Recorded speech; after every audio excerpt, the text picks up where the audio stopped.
It's all about you. Yes, it's all about from my heart to the heaven. Jesus be the center. It's all about you. Yes, it's all about you. From my heart to the heaven. Jesus be the center. It's all about you. Yes, it's all about you.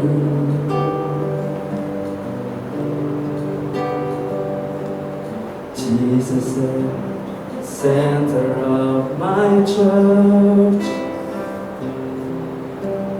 Jesus be the center of my church. From beginning to the end, it will always be, it's always been you, Jesus.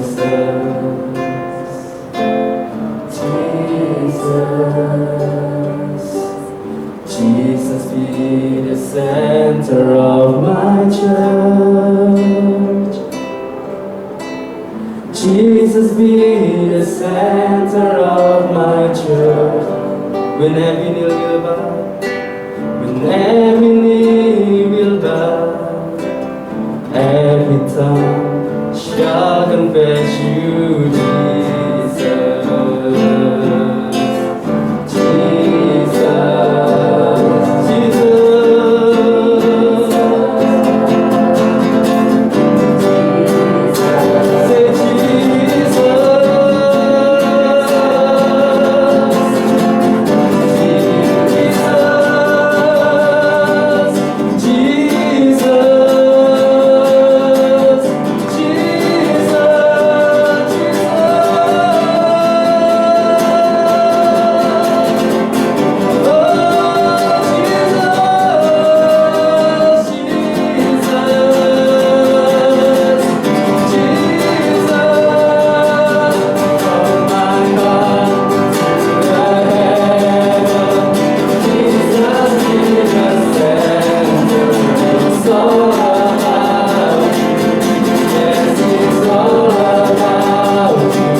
It's all about you. Yes, it's all about you.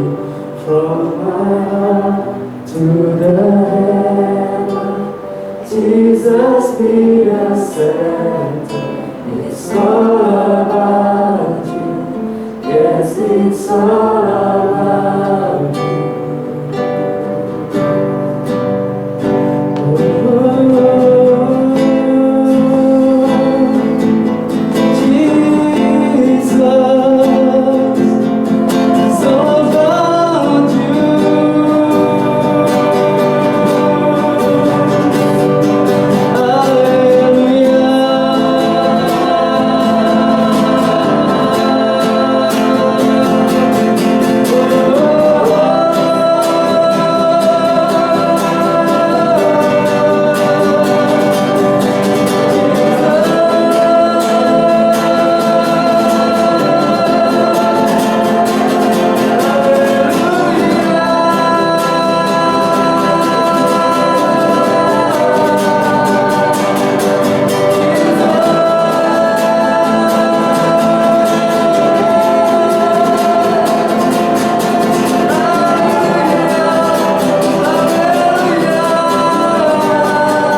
kami memujimu, Allah yang berkasih, Bapa yang kekal, kami menyembahmu, kami memujimu, Allah yang berkasih, Bapa yang kekal.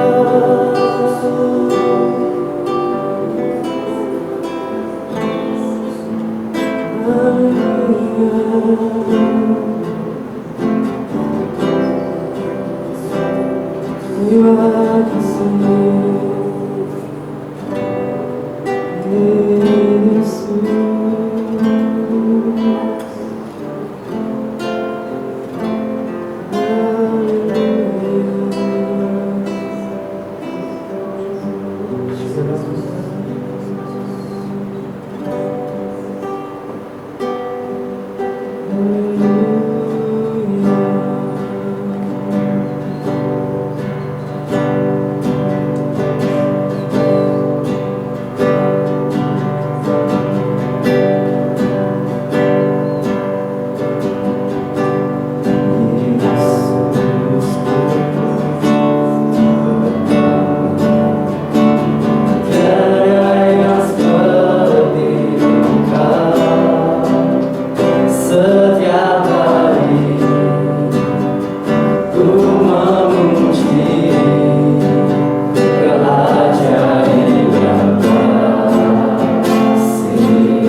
bersoraklah bagi Dia.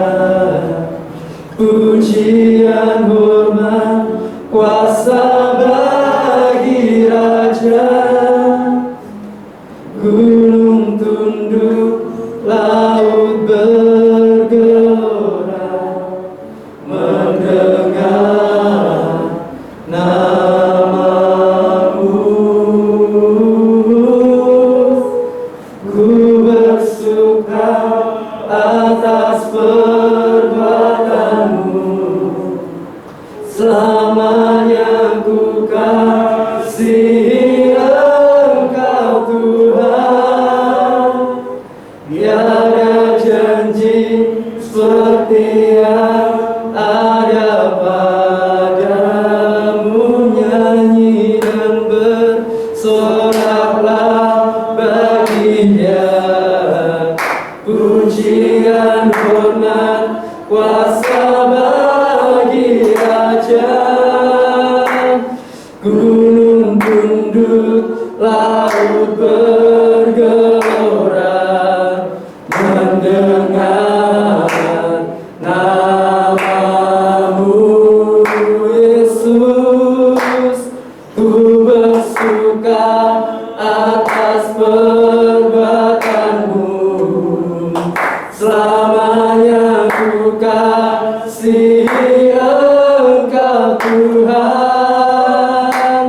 Tiada janji seperti yang ada padamu. Nyanyi dan bersoraklah bagi Dia. Pujian, hormat, kuasa bagi Raja. Gunung tunduk, laut bergelora mendengar namamu. Ku bersuka atas perbuatanmu, selamanya ku kasihi Engkau Tuhan. Tiada janji seperti yang ada padamu. Tiada janji seperti yang ada padamu.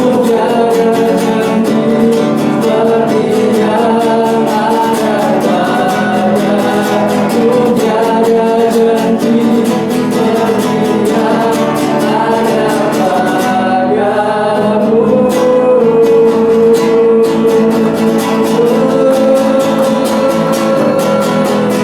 Haleluya, haleluya, bagi anak domba. Haleluya, haleluya, darahnya meneguhkan setiap lidah, suku bangsa, semua makhluk dan pulau. Berikan glory, berikan hormat, beri pujian bagi anak. Haleluya, haleluya, bagi anak domba. Haleluya, haleluya, darahnya meneguhkan setiap lidah, suku bangsa, semua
anak domba. Haleluya, haleluya, darahnya meneguhkan setiap lidah, suku bangsa, semua makhluk dan pulau. Berikan glory, berikan hormat, beri pujian bagi anak domba. Haleluya, haleluya, bagi anak domba. Sama-sama berlaku. Haleluya, darahnya meneguhkan setiap lidah, suku bangsa, semua makhluk dan pulau. Berikan glory, berikan hormat, beri pujian bagi anak domba. Haleluya, haleluya, bagi anak domba. Haleluya, haleluya, darahnya meneguhkan setiap lidah, suku bangsa, semua makhluk dan pulau. Berikan glory, berikan hormat, beri pujian bagi anak domba. Beri pujian bagi anak domba. Beri pujian bagi anak domba. Yesuslah Sang Raja.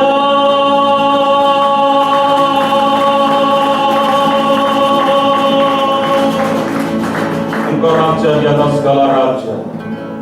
Engkau yang layak ditinggikan, Engkau yang layak dimuliakan, dan Engkau yang layak terima sembah puji kami. Terima kasih Tuhan Yesus, terima kasih di Sabat pertama di tahun ini. Kami bersyukur kami ada di dalam rumah-Mu. Sebentar kami merenungkan dan mengkaji dari sebagian kebenaran firman-Mu. Berbicaralah kepada kami. Dalam nama Tuhan Yesus kami berdoa dan mengucap syukur. Haleluya. Amin. Silakan duduk dalam hadirat Tuhan. Shalom Bapak Ibu. Silakan mungkin dia bisa membantu saya.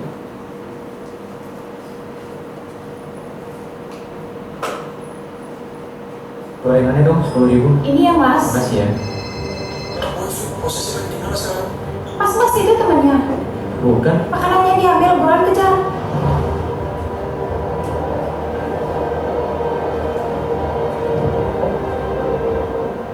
Nek, ini aku bawakan Nek. Risma, kamu dapat uang dari mana? Kamu nggak nyuri kan? Enggak dong Nek, Nenek makan ya. Permisi ya Nek. Siapa ya? Saya teman cucunya Nenek. Tadi Risma beli makanannya sama saya. Dimakan ya. Oh iya, makasih ya. Ya udah Nek, saya permisi dulu ya. Masih ada urusan. Mari Risma. Aku janji gak akan pergi lagi. Makasih ya Kak.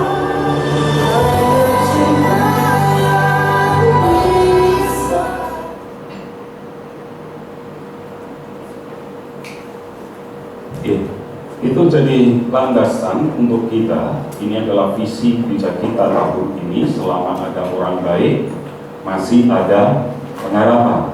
Masih ada pengharapan selama ada orang baik. Kita akan belajar tentang pembawa damai dan harapan. Karena kita tahu di luar sana hari-hari ini banyak orang yang mengalami keputusasaan, banyak orang yang mengalami penderitaan, banyak orang yang hari-hari ini mereka juga mengalami persoalan di dalam kehidupan mereka. Dan tidak menutup kemungkinan mungkin Anda dan saya hari ini juga mengalami keputusasaan.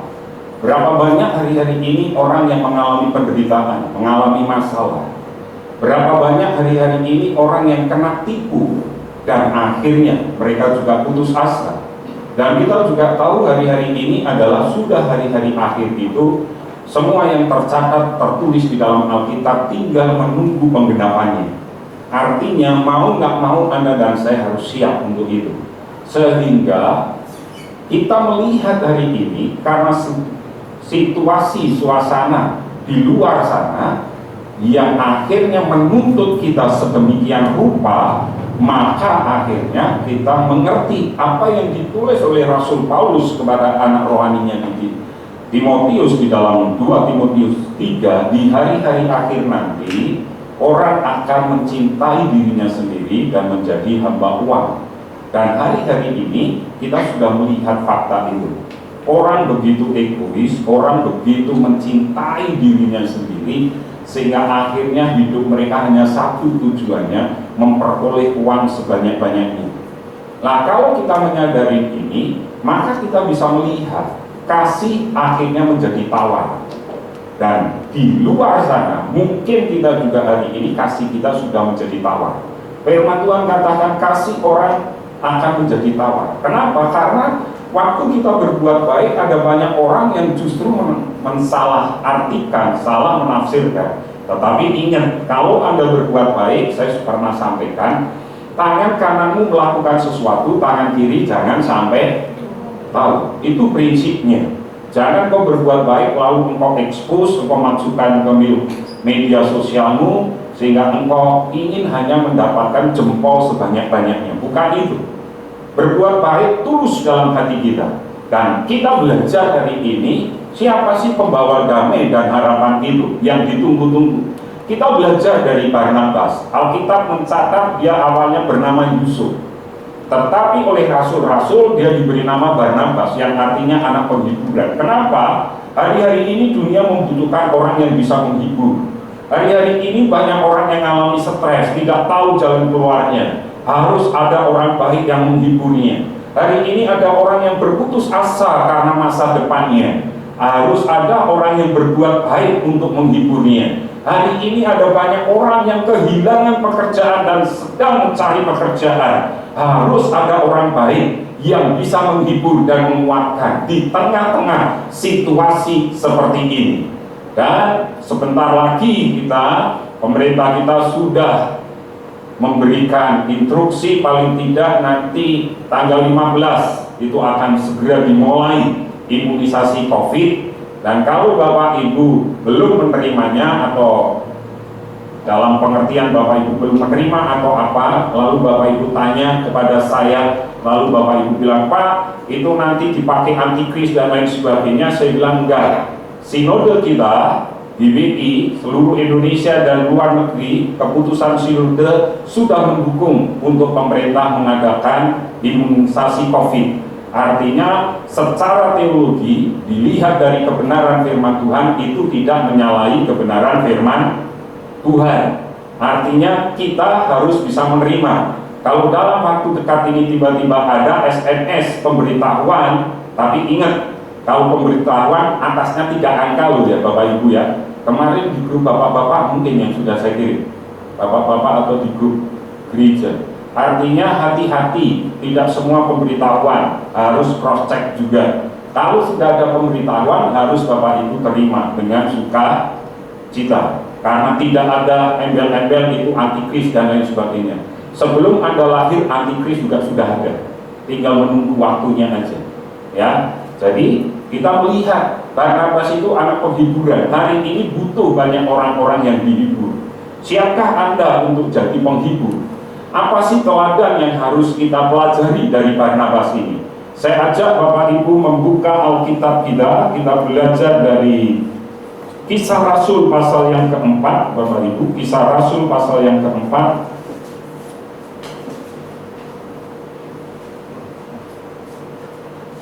Sudah ketemu? Baca ayat 36 dan 37. 2, 3. Yang telah menentu, yang oleh rasul-rasul disebut Barnabas, artinya anak penghiburan, seorang lain juga disebut. Ia juga yang mengenalinya, lalu beberapa orang itu bertanya, ayat yang terakhir, ulang 2, 3. Ia menjual dan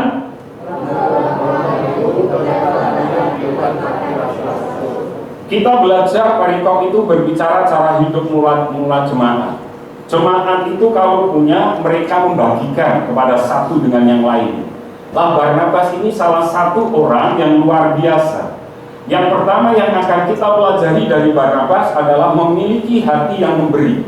Mungkin Anda bertanya, oh Pak, dia kaya, dia memberi. Saya mau sampaikan, di zamannya Barnabas hidup, ada suami istri namanya Ananias dan Safira. Sama kasusnya. Ananias dan Safira menjual ladangnya, Ananias dan Safira menjual tanahnya, lalu hasilnya dibawa kepada rasul-rasul.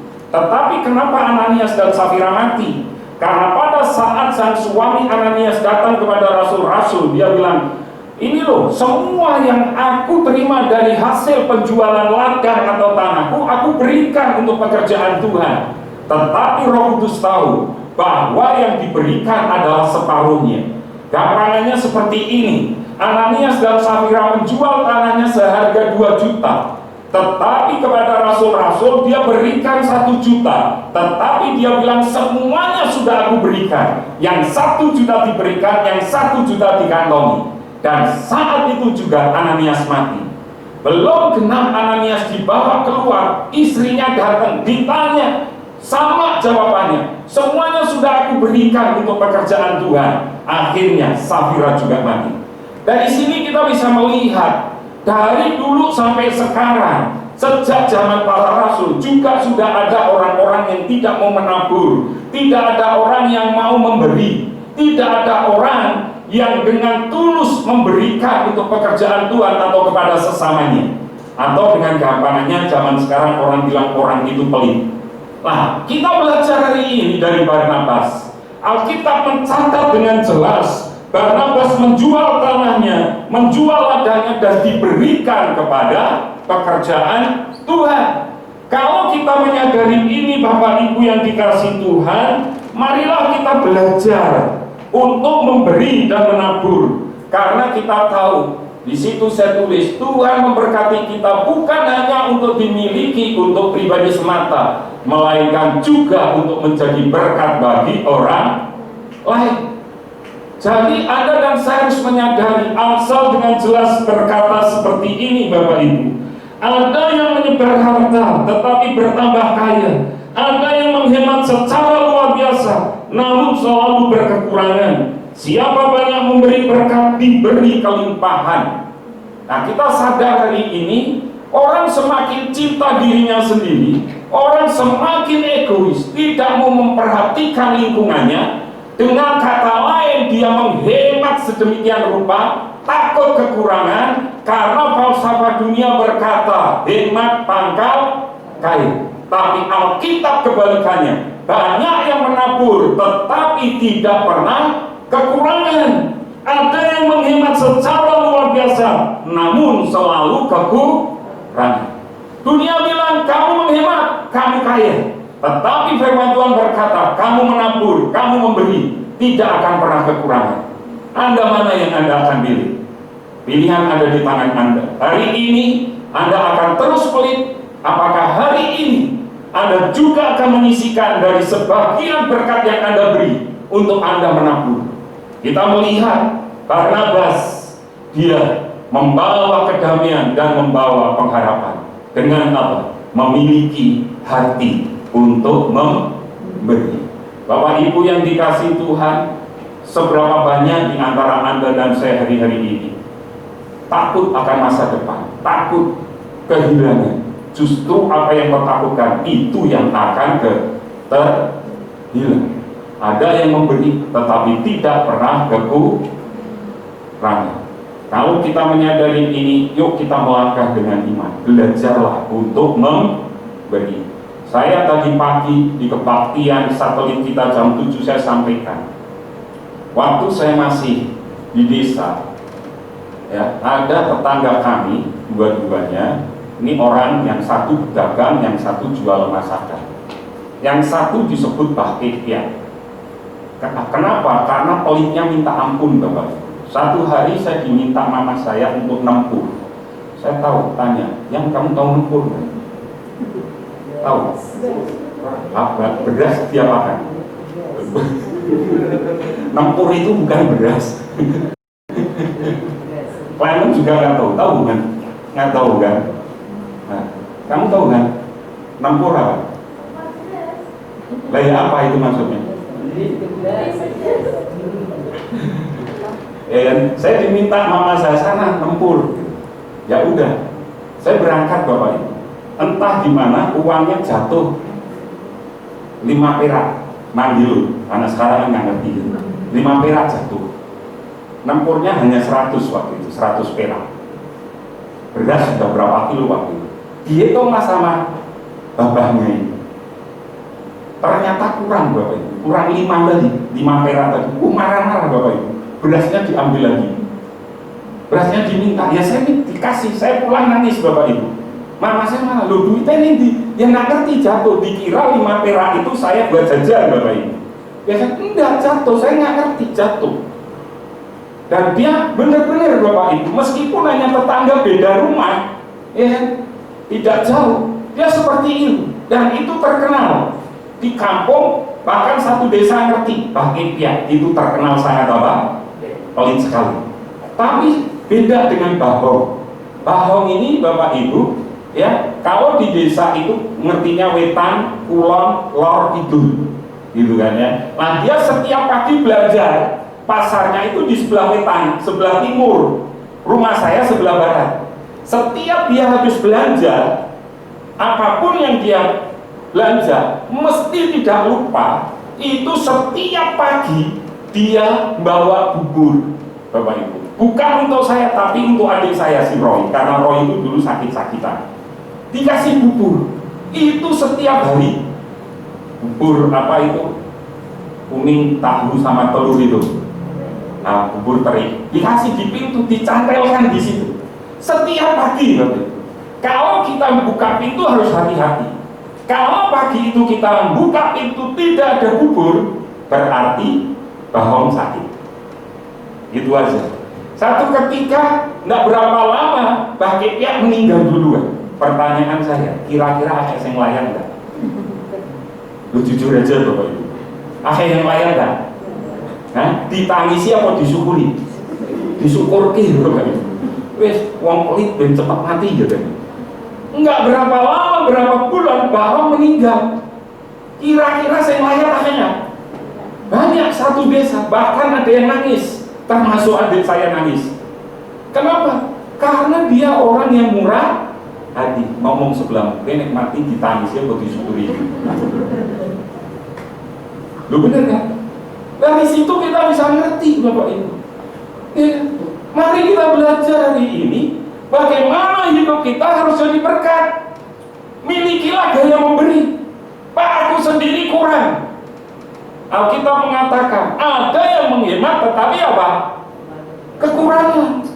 Tapi ada yang memberi, ternyata dia menabur.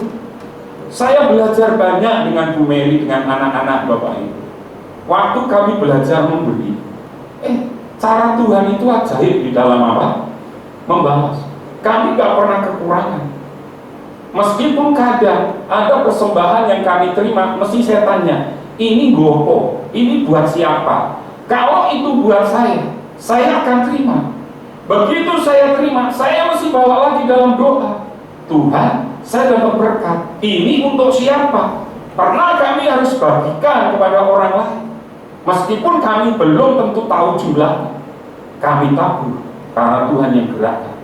Dan dari situ kita belajar hari ini, Bapak Ibu, yuk kita belajar bersama-sama. Kenapa Barnabas jadi orang penghiburan? Karena dia suka memberi. Coba kalau hari ini ada orang pelit datang ke pertemuan teman-temanmu, saya tanya, kira-kira temanmu nyambut atau nyingkir? Ada orang yang pelit, senangnya ditraktir temannya, makan, ya kan? Lalu pura-pura, oh dompetku apa? Carry, bisa kan? Bisa. Padahal dia memang tidak mau apa? Bayar. Makanya lebih baik berkat memberi. Mulai dari sekarang belajar untuk apa? Menabur. Tidak usah takut kekurangan. Belajar menabur. Selama engkau berani memberi, maka dunia akan terselamatkan. Selama ada orang baik, masih ada pengharapan. Jumat besok kita akan mengadakan doa pengerja. Saya berharap semua jemaat juga hadir, karena ini juga berkaitan dengan program-program gereja kita. Yang paling utama adalah kita akan belajar tentang diakonia juga, marturia, kesaksian. Bagaimana ke depan gereja kita, semua persembahan gereja kita, mayoritas yang Anda tabur untuk tahun ini itu akan dipakai untuk diakonia dan marturia. Bagaimana teknisnya nanti itu dari pengurus yang akan mengaturnya. Dan salah satu yang ini saya mau sampaikan, salah satu nanti yang akan dibahas di doa pengerja itu adalah diakonia, berkaitan dengan kematian Bapak Ibu. Selama ini jujur saya sampaikan kepada Bapak Ibu, kalau ada yang meninggal, gereja kita memiskinkan Bapak Ibu.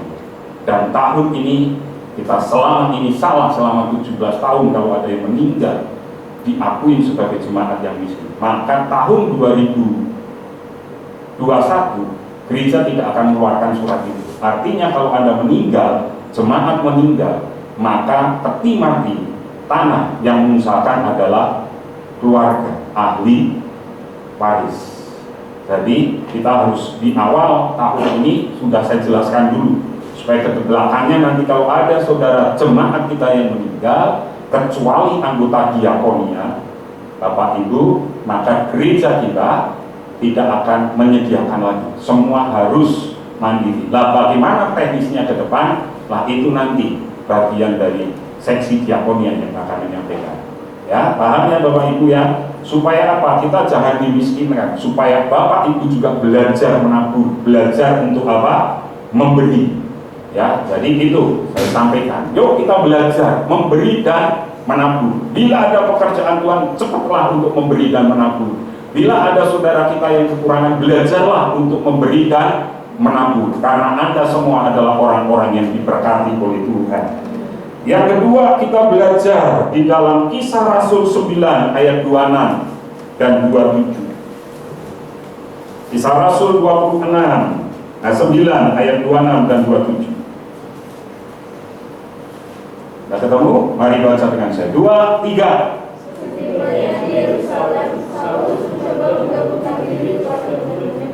Tetapi semuanya takut kepadanya, karena mereka tidak dapat percaya bahwa dia yang bersama mungkin. Tetapi karena bersama dia dan membawanya kepada rasul-rasul dan juga kata kepada mereka, bagaimana Paulus dia benar dan melakukan perjalanan dan bagaimana benarnya mengajar bersih dan beramal. Kita tahu kisah ini, ada seorang anak muda namanya Saulus. Dia anak pandai, dia orang pintar, di bawah guru Gamaliel, guru yang terhebat waktu itu. Dia juga orang hebat karena memiliki 2 warga negaraan. Satu, dia asli Yahudi. Yang kedua, dia orang Romawi. Itu satu orang yang luar biasa karena memiliki 2 warga negaraan. Kewarganegaraan Romawi dia dapat dari kakek dan ayahnya, karena banyak berjasa atas jasanya, maka Roma memberi warga negara, sehingga Paulus otomatis dia jadi warga Roma. Makanya waktu Paulus ditangkap, tentara Romawi tidak berani memukul, tidak berani menyesal, karena itu peraturan. Nah, di satu sisi dia juga mazhabnya adalah mazhab Farisi. Dia orang yang taat terhadap hukum-hukum Taurat. Dia lakukan hukum itu sedemikian rupa. Dan begitu dia cinta akan agamanya, akan hukum-hukum mazhab Farisi, dia benci dengan orang Kristen. Sehingga akhirnya dia mencari orang Kristen untuk ditangkap, dipenjarakan dan dibunuh. Dan itu didukung oleh para imam-imam besar yang ada di Yerusalem. Satu ketika pada saat dia dapat surat untuk pergi ke Damsyik menangkap anak-anak Tuhan, di tengah jalan dia ketemu dengan Tuhan yang dijumpai dalam terang kemuliaannya, sehingga akhirnya Saulus buta. Waktu Saulus buta itu Tuhan tanya, Saulus, Saulus, kenapa engkau menganiaya aku? Yang dianiaya adalah jemaat, tetapi yang teraniaya adalah Tuhan Yesus. 3 hari Saulus tidak bisa melihat, Tetapi akhirnya ada seorang murid yang mendoakan dia.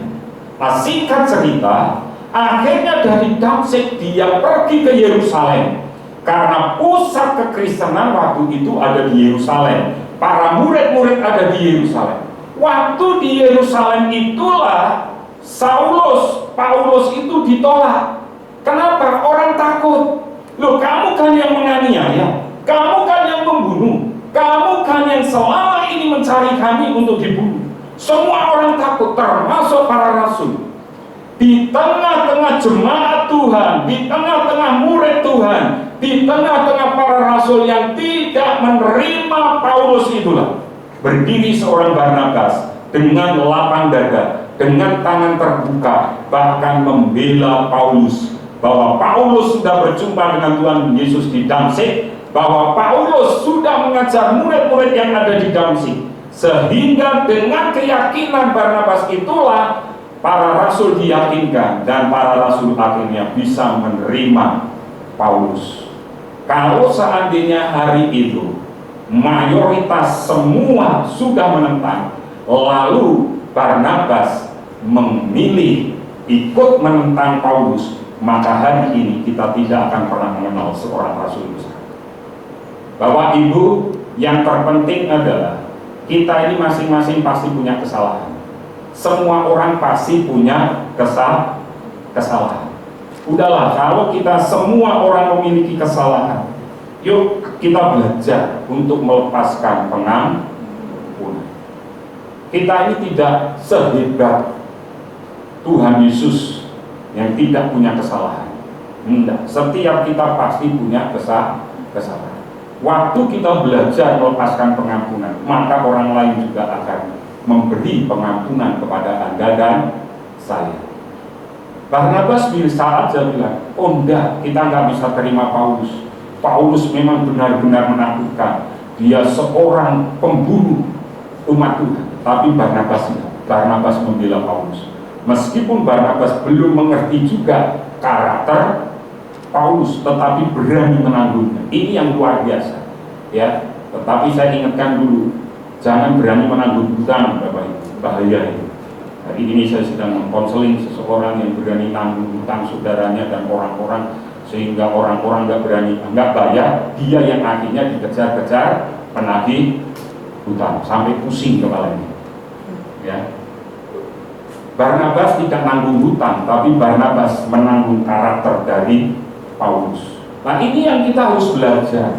Di situ Barnabas memiliki hati yang lapang sehingga mampu menerima Saulus yang sudah bertobat menjadi rekan sekerjanya. Beranilah kita melepaskan pengampunan kepada orang-orang yang sudah menyakiti kita, yang sudah membuat kita malu, yang mungkin sudah menghancurkan masa depan kita. Selama ada orang baik, masih ada pengharapan. Saya yakin Saulus masa depannya sepertinya sudah runtuh karena dia ngerti hampir semua mayoritas murid-murid tidak menerima dia, rasul-rasul juga tidak menerima dia. Tapi ada satu orang yang membelanya, maka jalan terbuka buat dia. Demikian juga pesan tutup tahun kemarin, hanya ada satu orang yang kena kusta, 3 yang lainnya berbuat jahat, tapi ada satu. Maka pengharapan kehidupan diperoleh oleh orang-orang yang terkurung ada di kota Samaria, dan akhirnya mereka bisa hidup. Dari sini kita bisa melihat, Bapak Ibu, pengampunan itu bisa memerdekakan orang lain. Pengampunan itu bisa melegakan. Pengampunan itu memberikan pengharapan kepada orang yang selama ini membuat pahit dalam hidup kita. Kalau kita bisa mengampuni, maka orang itu pasti satu saat kita bisa melihat dipakai Tuhan secara luar biasa. Pengampunan bisa memulihkan hati orang lain. Yang ketiga, kita belajar siapa Barnabas ini. Kisah 11 ayat 25 sampai 26. Kisah 11 ayat 25 sampai 26. Sudah ketemu? 2, 3.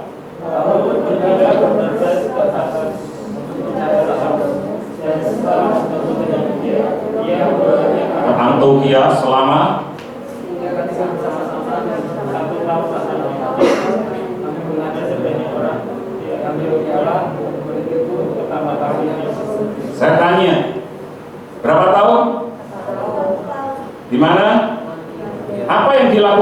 Barnabas. Anda pelajarin itu pelan-pelan. Yang ayat 11. 2, 3. Ayat 11. Dan ayat 26. Pasal 11 ayat 26. 2, 3. Mereka tinggal bersama-sama dengan satu Saya tanya, yang mengajar siapa? Paulus sama Barnabas? Coba Anda baca ayat di atasnya 25. Yang ngajak Paulus ke Antiokhia siapa? Berarti di Antiokhia Paulus diapakan? Diajar atau dimuridkan selama berapa tahun? Alkitab mencatatkan akhirnya PB yang paling banyak tulis siapa? Rasul Paulus. Prinsip yang ketiga, kalau engkau menjadi pendamai dan membawa pengharapan, memiliki hati yang memuridkan. Diajak itu. Saya mau tanya, kalau diajak itu sengaja atau disengaja atau tidak sengaja? Sengaja. Sengaja lah diajak ke Antiokhia. Dari Yerusalem diajak dia ke Antiokhia. Diapakan di Antiokhia? Diajari. Diajarin apa? Kebenaran firman Tuhan tentang Tuhan Yesus. Karena selama ini dia mazhabnya Farisi, garis keras. Diubah cara pandangnya, dididik, dimuridkan. Akhirnya kita bisa melihat. Pertanyaan saya, terkenal Barnabas atau Paulusnya? Anda mungkin dengan Barnabas saja baru kali ini. Tapi coba, hampir separuh perjanjian baru yang nulis Paulus. Barnabas hanya Anda lihat 3 pasal tadi. Tetapi Paulus hampir menulis separuh. Kenapa bisa? Karena dimuridkan oleh siapa? Barnabas. Dari sini kita bisa melihat Bapak Ibu, tidak hanya mengampuni, tetapi menerima. Tidak hanya mengampuni dan menerima, juga dimuridkan. Bukankah ini tugas Anda dan saya?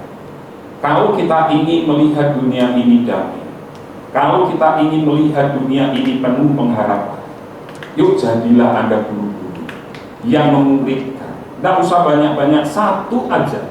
Tahun ini satu aja Anda bawa orang itu. Tapi ingat prinsipnya, Anda harus punya hati yang berbelas kasihan. Satu. Ya kan? Lalu apa? Anda terima dia, berkati dia, bimbing dia untuk kenal Tuhan Yesus. Terkadang baru 1 minggu Anda bilang, Pak, enggak bisa Pak. Kenapa? Orangnya susah Pak. Kenapa susah? Alasannya kerja, alasannya sekolah, alasannya tidak ada transportasi, alasannya hujan dan lain sebagainya. Saya bilang, Anda mau berbuat apapun, 1000 macam alasan, tersedia nggak kira-kira? Tersedia. Pak, saya sakit apa? Panu sakit nggak kira-kira? Sakit. Tapi kita melihat 1 minggu kadang kita sudah mundur. 1 bulan, aduh Pak, minta ampun deh Pak. Orang yang ceratnya minta ampun, Pak, ampun Pak, saya angkat tangan, gak bisa membimbing. Kenapa? Orangnya matre lah dan lain sebagainya. Tapi saya kata, Barnabas berapa bulan? 12 bulan. Berapa hari? 360. Anda bisa bayangkan. Dan di situ ditulis apa? Tinggal. Artinya apa itu? Satu rumah enggak? Satu rumah. Itu yang dilakukan oleh Paulus. Barnabas kepada Paulus. Ada penyangkalan diri. Saya bilang kok, karakternya Paulus ini kasar enggak awalnya? Dan saya mau kasih tahu, Barnabas sama Paulus, pintaran siapa? Paulus. Hebatan siapa? Paulus. Tapi dia tetap memuridkan. Mungkin Anda bilang, Pak, dia lebih pintar dari saya, dia lebih kaya dari saya, Pak, dia pimpinanku. Enggak peduli. Kalau engkau Tuhan ada dalam hidupmu dan kau punya belas kasihan, engkau jadi orang yang luar biasa dipakai Tuhan. Barnabas nggak lihat itu. Barnabas mungkin bisa, lu Paulus kan lebih pintar dari saya, tapi Barnabas nggak peduli. Barnabas tugasnya hanya satu. Barnabas hanya mau menggenapi amanat aku, Matius 28 ayat 19-20. Karena itu pergilah jadikanlah semua bangsa muridku. Dan dia muridkan itu. Bagaimana Anda dan saya dari hari ini? Sudahkah Anda memuridkan? Bersediakah Anda membimbing sesama agar bertumbuh secara rohani dan semakin serupa seperti Kristus? Ini tugas panggilan kita, memuridkan. Bukankah gereja kita, Hope Family Discipleship Church, gereja yang memuridkan? Visi gereja kita apa? Halo? Tanya. Apa visinya? Dimuridkan, itu visinya. Artinya kalau Anda di sini, Anda murid. Dan murid tugasnya apa? Belajar. Itu tugasnya. Kenapa? Ya memang itu panggilan visi gereja kita. Hari ini hari terakhir pendaftaran Bible Reading Plan tahun 2001, BRP, betul ya? BRP 21. Kalau Anda belum daftar, segera mendaftar. Karena pembacaan Alkitab kita hanya hari Senin sampai hari Jumat. Kenapa Sabtu Minggu tidak? Sabtu Minggu kita beri kelonggaran untuk yang tidak membaca. Kadang kan kita nggak bisa baca keseluruhan, ya kan? Satu hari 5 pasal. Tetapi tidak urut dari Kejadian sampai Wahyu. Kejadian, Mazmur, Markus, ya kan? Kita satu pasal, 2 pasal. Kita pecah seperti itu supaya nanti genap 31 Desember satu Kejadian sampai Wahyu Anda sudah selesai belajar. Ya kan? Karena masing-masing kalau yang kemarin sudah ikut baca itu ada satu rangkaiannya, ya kan? Sehingga tidak bingung. Apalagi nanti kalau sudah sampai di imamat, ya kan, ulangan imamat, wah itu sudah bosan. Saya ikut dari GBI PRG, baca itu awalnya banyak 50-an lebih, tapi begitu sudah sampai imamat, karena kita mulainya dari kitab Matius, begitu sampai imamat bilangan udah mulai merotoli, ya kan? Karena kan isinya hanya ini memperanakan ini tugas imam, pakai baju ini, nah, itu udah bosan. Makanya kita punya program sendiri, tidak urut dari Kejadian sampai Wahyu. Jadi saya dorong Anda, murid belajar. Manualnya ada di mana? Saya tanya. Manual hidup Anda ada di mana? Ya di Alkitab. Anda punya mobil, tidak usah jauh-jauh mobil lah. Anda beli smartphone, handphone, ada buku petunjuknya nggak kira-kira? Ada. Lah Anda diciptakan Tuhan, ada petunjuknya nggak? Ya petunjuknya ini Alkitab. Kalau engkau nggak pernah baca Alkitab, hidupmu nggak akan pernah benar. Udahlah, jamin. Mulai hari ini belajar, tugas Anda belajar. Apa yang dipelajari ini loh. Nanti berapa waktu ke depan, minggu-minggu depan kita belajar. Kenapa kita perlu belajar Alkitab? Karena Alkitab sumber segala pengetahuan. Belajar.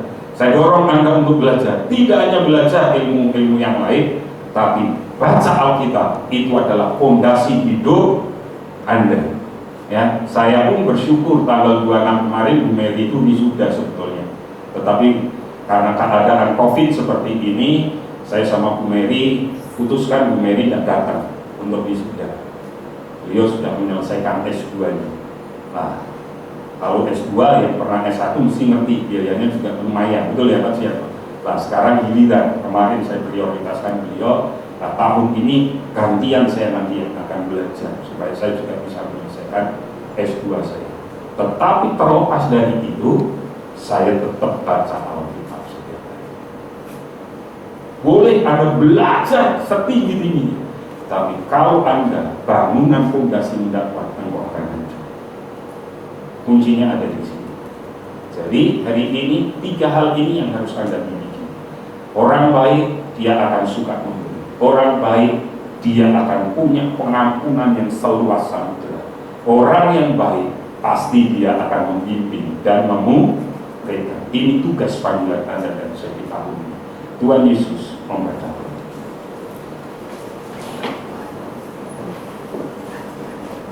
Kita akan sama-sama masuk di dalam perjamuan suci.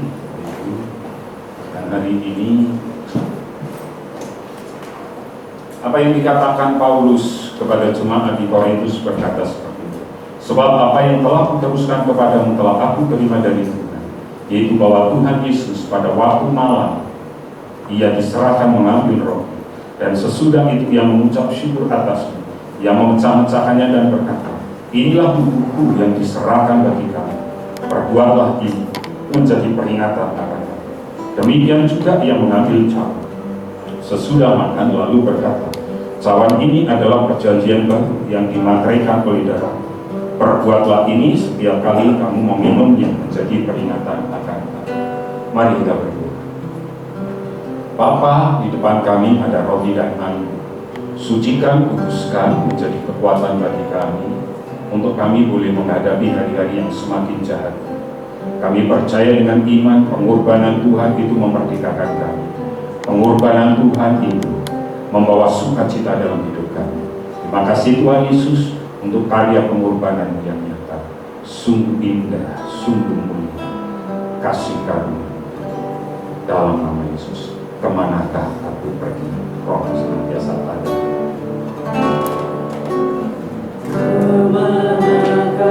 Mari silakan jemaat bisa maju ke depan untuk mengambil dengan iman, melangkahlah dengan iman. Menjauhi rohmu yang suci, sahabat,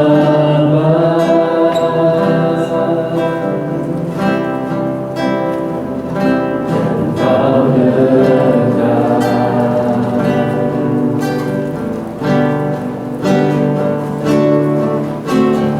Tegang seluruh pekatmu yang tak bisa membalas kesetiaanmu. Sungguh mulia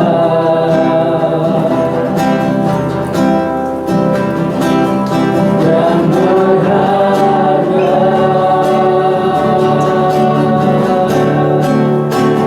Sungguh besar pengorbananmu bagiku, terlalu dalam untuk dimengerti. Sungguh besar, sungguh indah yang kau pikirkan tentangku. Tak terselami bagiku. Sudah semua, mari kita berdiri bersama-sama. Kita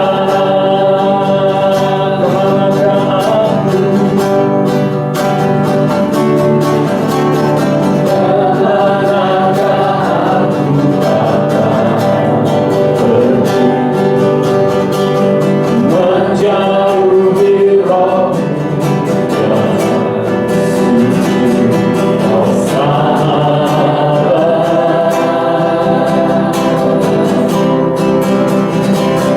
dan kau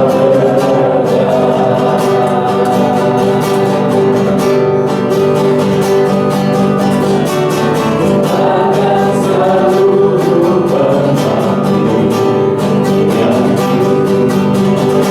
tak bisa membalas, melainkan sebagai iman doa di dalam betapa mulia pengorbanan Tuhan kita dan berharga.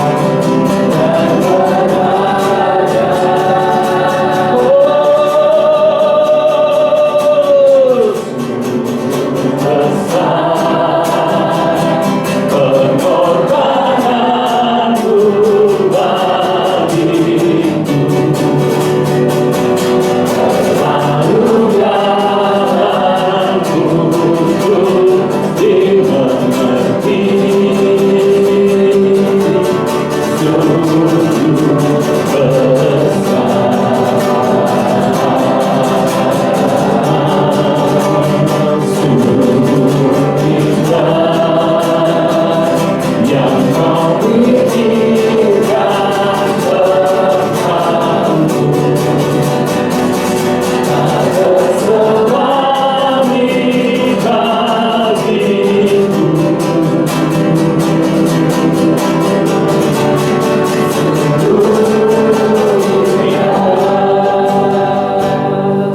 mengangkat tinggi roti di atas kepala kami. Sebagai tanda kami menjunjung tinggi akan pengorbanan Tuhan. Kami bersyukur untuk kasih-Mu. Kami bersyukur untuk pengorbanan. Terima kasih Tuhan Yesus, terima kasih. Bukankah roti yang kita pecah-pecah adalah persekutuan dengan tubuh Kristus? Kami menikmati dengan iman dalam nama Tuhan Yesus.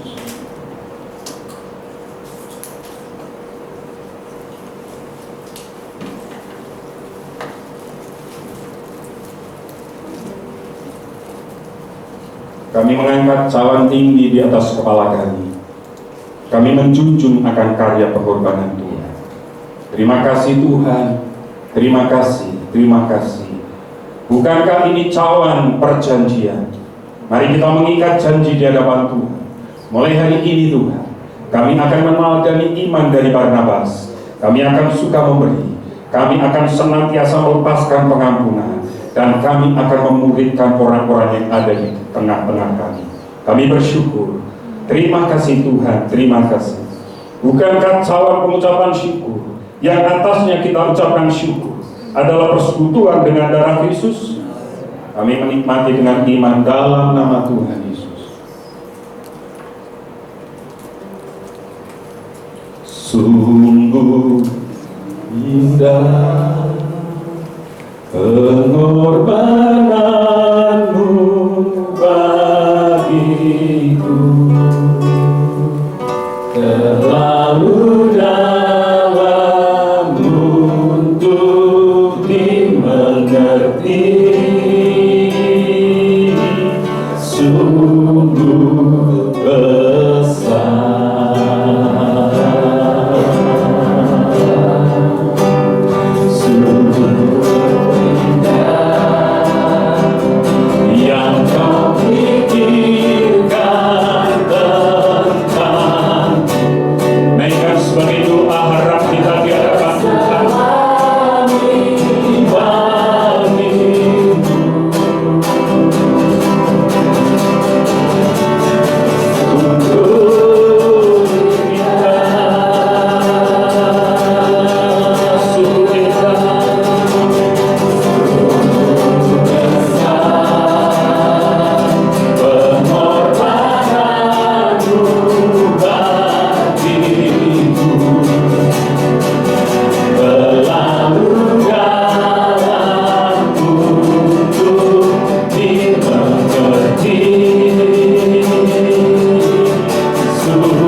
kami mengangkat tinggi persembahan kami. Kami akan menabur bagi pekerjaan Tuhan. Kami mengangkat tinggi perburuhan kami. Kami mengucap syukur karena kami diberi kesempatan untuk mengembalikan dan menabur. Kami melangkah dengan iman dan kami percaya waktu kami melangkah dengan iman, tingkap langit-Mu Kau bukakan atas kami. Kami tidak akan pernah berkekurangan karena kami memberi dengan sukacita. Kami tidak akan pernah kekurangan karena kami melangkah dengan iman bahwa inilah wujud kasih kami kepada Tuhan. Kami memberi dengan sukacita di dalam nama Tuhan kami Yesus Kristus. Haleluya. Amin.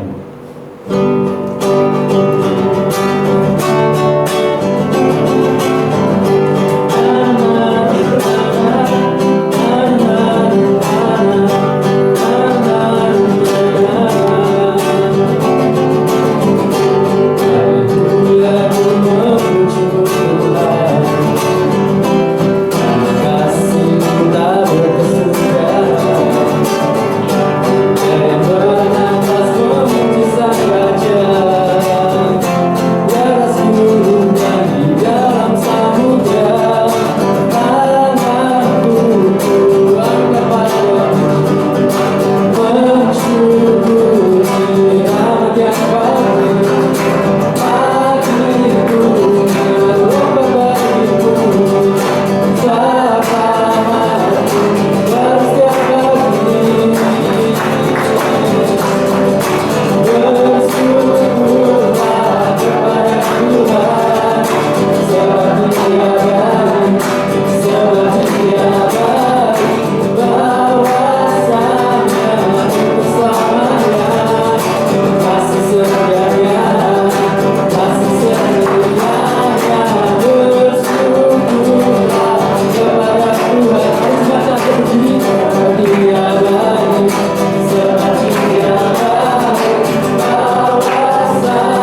mengakhiri ibadah kita. Terima kasih Tuhan, terima kasih. Kami bersyukur Engkau ada bersama dengan kami. Kami tahu Engkau Tuhan beserta dengan kami.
Jemaat yang dikasihi Tuhan dan yang mengasihi Tuhannya dengan segenap tubuh, jiwa, dan roh, setelah engkau berbuat bakti, sekarang pulanglah engkau ke ladang usahamu, ke dalam pekerjaan, ke dalam pendidikan, ke dalam keluargamu dan rumah tanggamu.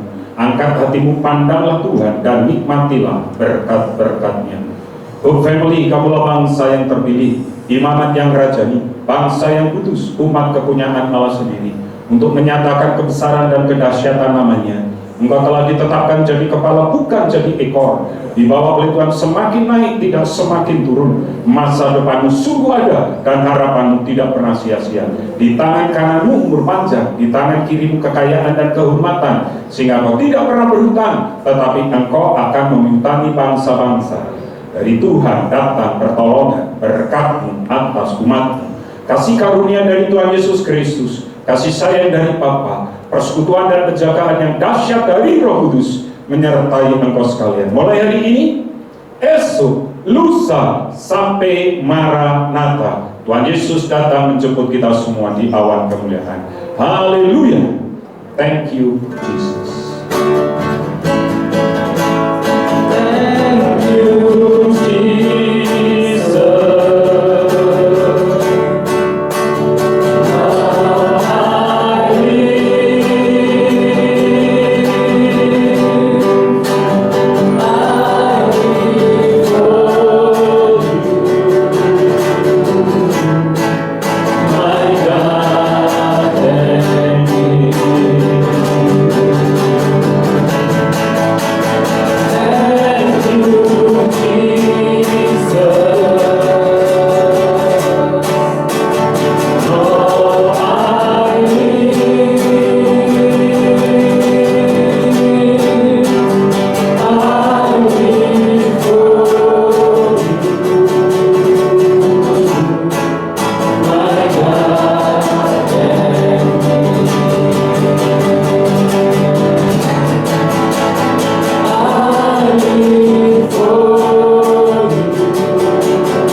Silakan duduk dan ambillah salat.